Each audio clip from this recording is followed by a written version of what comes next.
जय Hind. Hello guys, welcome to my new video. मेरा नाम सुशील कुमार और स्वागत है आपको अपने यूट्यूब चैनल सुशील भारती में। बेसिक कॉन्सेप्ट ऑफ केमिस्ट्री के जो सीरीज में आज हम आपको बहुत ही बेहतरीन टॉपिक लेकर आए हैं जिसका नाम है एटम। एटम मैंने समझ ही रहे होंगे परमाणु। तो जितना भी क्वेश्चन हो सकता है एटम से संबंधित सभी क्वेश्चन को हम यहाँ पे लेके आए हैं। उससे पहले हम आपको एटम क्या होता है कॉन्सेप्ट समझाना चाहते हैं। एटम क्या होता है उससे रिलेटेड थोड़ा सा समझिए। आप घर देखे हैं, हाँ, तो घर को यदि आप तोड़िएगा सबसे छोटा तो किस में तोड़ सकते हैं? तो घर से छोटा होता है दीवाल। दीवाल को भी तोड़िएगा तो किस में टूटेगा? ईंट। ईंट को भी तोड़िएगा तो किस में हो सकता है जी? तो कह सकते हैं कंकड़ बालू। कंकड़ बालू को भी तोड़िएगा तो और भी उससे छोटे छोटे धूल कण निकलेंगे, उससे भी तोड़िएगा तो बहुत सारे छोटे छोटे टुकड़ा में टूटेगा जिसे हम देख नहीं सकते हैं। तो वह सबसे छोटा भाग जिसे और तोड़ नहीं सकते हैं क्योंकि इतना छोटा हो जाता है कि आप उसे नंगी आंखों से देख नहीं सकते हैं। तो किसी भी पदार्थ के तोड़ते तोड़ते तोड़ते सबसे छोटका जो मिलता है ना, जिसे आप पुनः तोड़ नहीं सकते हैं, तो छोटे भाग को ही क्या कहते हैं? परमाणु। समझ गए? अब परमाणु की उत्पत्ति कैसे हुआ, क्या हुआ, तो सब हम आपको बताते हैं और थोड़ा सा दूसरा एग्जांपल बताते हैं। किताबी देख रहे हैं, ठीक, ये अपने आप में क्या है? पदार्थ है, ठीक। अब पदार्थ को तोड़िएगा तो सबसे छोटका मिलेगा जिसको आप और तोड़ नहीं सकते हैं, तो सबसे छोटका को ही क्या बोलते हैं? एटम, मतलब परमाणु। अब देखिए ये किताब है, हम आपके समक्ष किताब लाए हैं, क्या इसे आप तोड़ सकते हैं? जाहिर सी बात है तोड़ सकते हैं। तो तोड़ के सबसे छोटा किसको आप ला सकते हैं? तो तोड़िएगा तो सबसे छोटा किसके रूप में तोड़ सकते हैं? एक पेज के रूप में, क्योंकि इतना किताब को सबसे छोटा करिएगा तो कितना पतला कर सकते हैं? एक पेज के टाइप का पतला कर सकते हैं। मतलब जितना एक पन्ना है उस पन्ना के रूप में आप तोड़ के सबसे पतला कर सकते हैं। क्या इस पन्ना को भी और पतला कर सकते हैं? नहीं कर सकते हैं। मतलब यहाँ पे अकॉर्डिंग तो पूरा किताब को कहेंगे हम पदार्थ, लेकिन सबसे छोटका जिसे और हम पतला नहीं प्राप्त कर सकते, इसको और नहीं तोड़ सकते हैं, तो एक बोलते हैं परमाणु, मतलब एटम। आई होप आप एटम के मतलब समझे होंगे। जैसे में शरीर हमारा है, तो शरीर जो है पूरा एक पदार्थ है। शरीर को तोड़ेंगे तो शरीर के आप जानते हैं सबसे छोटा क्या होता है? तो शरीर के सबसे छोटा भाग को बोलते हैं सेल। जिस तरीका से शरीर के सबसे छोटा इकाई को बोलते हैं सेल, उसी तरीका के पदार्थ के सबसे छोटका कण को कहा जाता है एटम। अब समझिए एटम से संबंधित कुछ हम फैक्ट लेकर आए हैं। एटम मतलब दो शब्दों से मिलकर बना है, ए प्लस टर्म। ए का अर्थ होता है नोट और टर्म का अर्थ होता है डिविजिबल। अर्थात ग्रीक भाषा के एटम जो शब्द है उसका मतलब होता है जिसे विभाज्य नहीं कर सकते हैं। नाम में ही छिपल है, जिसे विभाज्य नहीं कर सकते हैं ओकरे बोलते हैं एटम। तो आप काफ़ी हद तक एटम के मतलब समझ गए होंगे। परमाणु के बारे में सबसे पहले भारत के महर्षि कणाद मुनि ने बताए थे कि किसी भी पदार्थ को तोड़ते जाइएगा सबसे छोटका जो मिलेगा ना ओकरा बोलते हैं परमाणु। और परमाणु को विभाजित नहीं किया जा सकता है। और परमाणु जो होता है उदासीन होता है, उस पर कोई आवेश नहीं होता है। अब थोड़ा सा पूछेंगे परमाणु होता कैसन है? तो परमाणु का जो आकार होता है गोलीय होता है। गोलीय कहे तो वृत्त जैसा नहीं। देखिए यहाँ पे हम गोल बनाए हैं, ये जो है परमाणु के आकार है। गोल मतलब कि वृत्त नहीं है, ये गेंदा मतलब फुटबॉल की जैसा है। और फुटबॉल के भी अंदर छोटा और गेंदा है। देखिए इसको बोलते हैं क्या चीज़? नाभिक। और पूरा को बोलते हैं परमाणु। परमाणु होता है बड़ा और नाभिक होता है छोटा। जैसे एक पूरा क्या चीज़ जी? घर है। घर के अंदर छोटा जो होता है रूम होता है, उसी तरीके से परमाणु के छोटा अंदर बीच में क्या होता है? नाभिक होता है। नाभिक में कौन रहता है? इलेक्ट्रॉन, प्रोटॉन और न्यूट्रॉन। परमाणु की 3 मौलिक कण है। तो नाभिक के अंदर प्रोटॉन और न्यूट्रॉन रहते हैं, जबकि नाभिक के चारों ओर वृत्ताकार पथ पर गति करते रहता है इलेक्ट्रॉन। कौन गति करता है जी? इलेक्ट्रॉन। तो इसके बारे में हम आपको कुछ फैक्ट बताते हैं पूरा इस सीक्वेंस में जो हम आपके समक्ष लेकर आए हैं।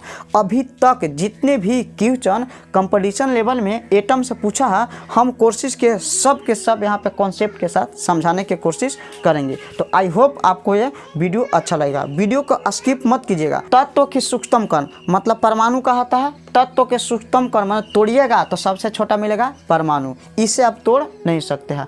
परमाणु जो होता है अस्थायी होता है और अस्थायी होने के कारण यह क्या होता है, स्वतंत्र नहीं होता है। जैसे में हम आप जो भी व्यक्ति होंगे अभी छोटे होंगे, जो छोटे होंगे तो अभी कहीं सेटल नहीं होंगे, पढ़ लिख के कहीं लाइफ में सेटल हो जाएगा तब क्या हो जाएगा, अस्थाई। लेकिन स्टूडेंट लाइफ में अधिकांश रहते हैं अस्थाई रहते हैं। तो क्या वो स्वतंत्र रहते हैं फाइनेंशियल से? नहीं रहते हैं। तो क्या करते हैं, पढ़ाई लिखाई करते हैं ताकि कहीं जॉब में सेटल हो जाए और अस्थाई हो जाए। तो परमाणु अस्थाई होता है अर्थात स्वतंत्र नहीं होता है, इसीलिए रासायनिक अपक्रिया में भाग लेता है। अर्थात परमाणु जो होता है रासायनिक अपक्रिया में भाग लेता है क्योंकि यह अस्थाई होता है, स्वतंत्र नहीं होता है। ठीक, जॉन डाल्टन के अनुसार परमाणु जो होता है अविभाज्य होता है। जॉन डाल्टन जो थे बहुत ही केमिस्ट्री के काफ़ी जानकार थे। उन्होंने बताया कि परमाणु जो होता है क्या होता है, अविभाज्य। किनके अनुसार? जॉन डाल्टन के अनुसार। लेकिन 1911 ईस्वी में एक और आए वैज्ञानिक जिनका नाम था रदरफोर्ड, और रदरफोर्ड ने अल्फा प्रकीर्णन प्रयोग करके और सिद्ध कर दिया कि परमाणु जो होता है अविभाज्य कण नहीं है, उसे भी तोड़ा जा सकता है। किसमें जी? इलेक्ट्रॉन, प्रोटॉन और न्यूट्रॉन में। रदरफोर्ड सबसे पहले 1911 ईस्वी में इलेक्ट्रॉन, प्रोटॉन और न्यूट्रॉन के रूप में तोड़ दिए और बताएं कि परमाणु जो होता है विभाज्य होता है, न कि अविभाज्य होता है। ठीक, याद रखिएगा। कब प्रयोग किए थे? 1911 ईस्वी में। किसने परमाणु के विभाज्य किए थे? रदरफोर्ड। रदरफोर्ड के हिसाब से परमाणु विभाज्य कि अविभाज्य? विभाज्य है। किसमें? इलेक्ट्रॉन, प्रोटॉन और न्यूट्रॉन में। इन्हीं इलेक्ट्रॉन, प्रोटॉन और न्यूट्रॉन के परमाणु के मौलिक कण कहा जाता है। तो परमाणु के कितने मौलिक कण, मतलब परमाणु किन किन चीज़ों से मिलकर बना है? इलेक्ट्रॉन, प्रोटॉन और न्यूट्रॉन। नाभिक के खोज कौन किए थे? रदरफोर्ड किए थे। नाभिक में कौन कौन उपस्थित रहता है जी? तो प्रोटॉन और न्यूट्रॉन उपस्थित रहता है। अभी दोनों के सम्मिलित रूप को कहा जाता है न्यूक्लियॉन। कई बार एग्जाम में पूछा है, न्यूक्लियॉन में शामिल रहता है या न्यूक्लियॉन में उपस्थित रहता है। तो प्रोटॉन और न्यूट्रॉन। इलेक्ट्रॉन जो होता है परमाणु के चारों ओर गति करते रहता है वृत्ताकार पथ पे। अब कुछ हम यहाँ पे फैक्ट लेके आए हैं कि नाभिक के त्रिज्या, जो नाभिक और परमाणु हम आपको समझाए थे, नाभिक होता है छोटा, परमाणु होता है बड़ा। तो जो नाभिक के त्रिज्या होता है 10⁻⁻15 मीटर होता है और 10⁻⁻15 मीटर के एक फर्मी भी कहते हैं। उसी तरीक़ा से जो बड़का त्रिज्या है वो परमाणु के त्रिज्या है, और परमाणु के जो त्रिज्या होता है वो कितना होता है? 10⁻⁻10 मीटर, और 10⁻⁻10 मीटर को कहते हैं एक एंगस्ट्रॉम। तो अलग अलग यूनिट में दोनों के पूछ सकता है। तो परमाणु के कितना हुआ जी त्रिज्या? 10⁻⁻10। नाभिक के कितना? 10⁻⁻15। दोनों के बीच के अंतर कितना है? तो 10⁻⁻5, अर्थात 1 लाख के दोनों के बीच का अंतर है। अर्थात परमाणु के त्रिज्या अगर 1 लाख मीटर है तो नाभिक के त्रिज्या कितना है? 1 मीटर। मतलब कि 1 लाख मीटर लंबा है परमाणु की त्रिज्या। किससे? नाभिक की त्रिज्या को। इसी को हम आपको लिखे हैं कि नाभिक की त्रिज्या कितना? 10⁻⁻5 मीटर, अर्थात एक फर्मी को एक फेम्टो भी कह सकते हैं। परमाणु की त्रिज्या 10⁻⁻10 मीटर, अर्थात एक एंगस्ट्रॉम इसको बोल सकते हो। परमाणु तथा नाभिक के त्रिज्या में अंतर कितना है जी? तो 10⁻⁻5, अर्थात 1 लाख का अंतर है।